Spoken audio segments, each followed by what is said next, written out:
Alkisah, pada zaman dahulu kala, terdapat sebuah desa yang tiba-tiba saja diserang kawanan perampok.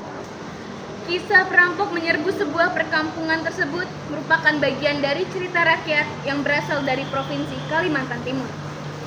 Para penduduk kampung berhasil menghalau para perampok. Namun begitu, korban jiwa dan kerusakan yang diakibatkan serangan perampok sungguh banyak. Malam harinya, para warga kampung berkumpul di sebuah rumah khusus untuk bermusyawarah yang disebut dengan Balai Basarah.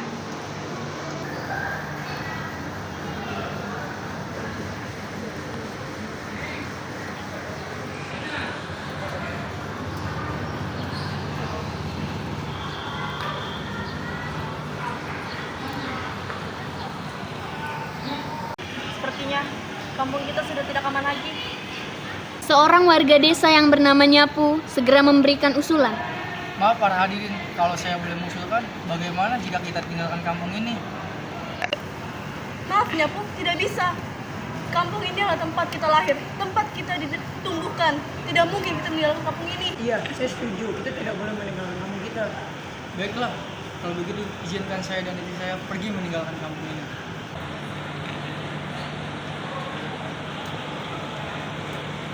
Tak ada satupun yang setuju dengan usul Nyapu. Keesokan harinya, Nyapu bersama istrinya berjalan menembus hutan menuju arah hulu sungai, meninggalkan kampung mereka untuk mencari tempat baru yang lebih aman. Mereka terus berjalan menyusuri sungai hingga ke hulu. Di sana, mereka menemukan sebuah muara sungai kecil yang airnya jernih dan banyak ikannya. Benar sekali, kita tidak akan menggunakan ikan dan air lagi di sini. Begitulah Nyapu dan istrinya memutuskan membuat sebuah rumah sekaligus membuka ladang di tempat baru yang mereka temukan. Sementara itu, para perampok dalam jumlah yang lebih banyak kembali menyerang perkampungan tersebut. Warga kampung masih mampu bertahan dan membuat perampok lari-larian. Meskipun berhasil mengusir para perampok, warga kampung harus menanggung korban yang lebih besar lagi. Semakin banyak warga yang meninggal dan rumah-rumah terbakar. Malam harinya, mereka kembali memutuskan untuk menentukan nasib kampung mereka di Balai Basarah.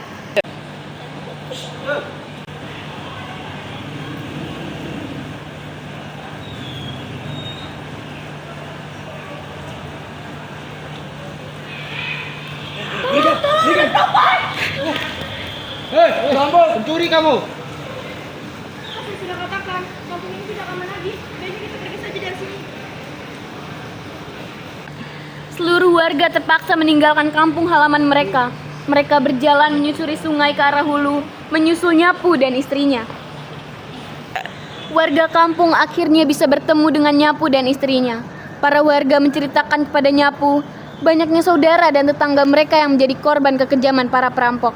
Warga kampung pun memulai kehidupan baru di tempat yang baru. Mereka menunjuk Nyapu sebagai kepala kampung.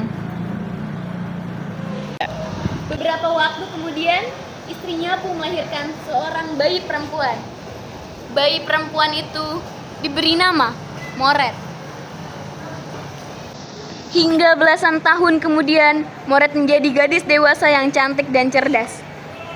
Sudah ada beberapa pemuda yang datang melamar Moret, namun semuanya mundur begitu mengetahui syarat yang diajukan oleh Moret. Moret, maukah kau menikah dengan aku? Ada syaratnya. Apa itu syarat? Setelah mempunyai pemuda demikian, maka aku akan menerima lamaranmu. Mana terus? Lalu, seorang pemuda yang bernama Karang datang menghampiri Moret. Aku sudah mendengar tentang syaratmu. Tapi untuk apa semua disebutkan itu? Lakukan saja wahai pemuda.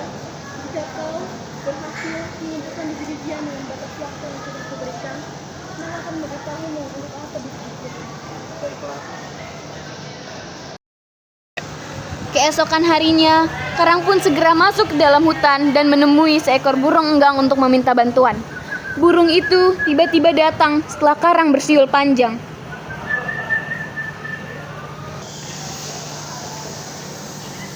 Ada apa kau memanggil sekarang? Aku butuh bantuanmu. Apa yang harus kubantu? Aku ingin kau mengumpulkan semua jenis biji-bijian yang ada di hutan ini. Tapi untuk apa biji-bijian seperti aku juga tidak tahu. Tidak usah bertanya, langsung saya mengerjakan. Nanti akan aku beritahu. Baiklah, akan kita lihat.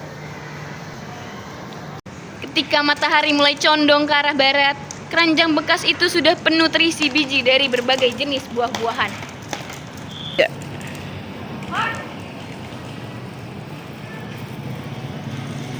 Wah, aku tidak tahu kau bisa mengumpulkan sebanyak ini dalam waktu yang sangat cepat.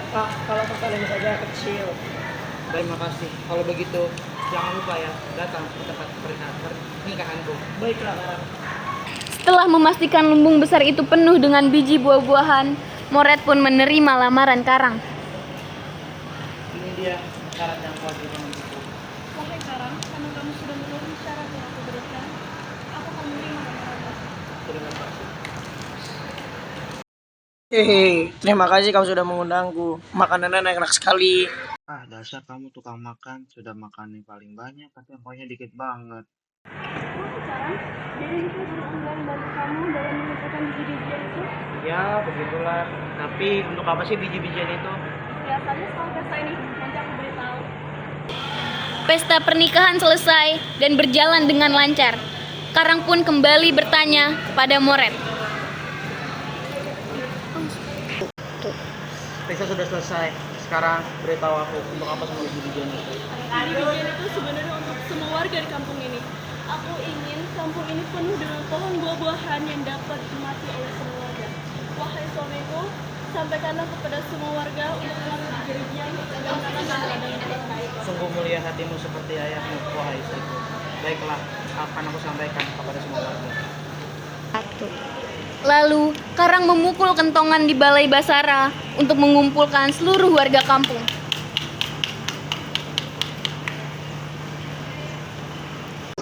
Warga kampung sekalian, saya akan menyampaikan permintaan khusus saya kepada kalian, yaitu adalah lumbung paling besar kita penuh dengan biji-bijian jenis buah-buahan. Maka dari itu, istri saya meminta kepada kalian semua untuk mengambil semua biji-bijian tersebut dan menanamnya di ladang sendiri. Ternyata itulah tujuan Moret.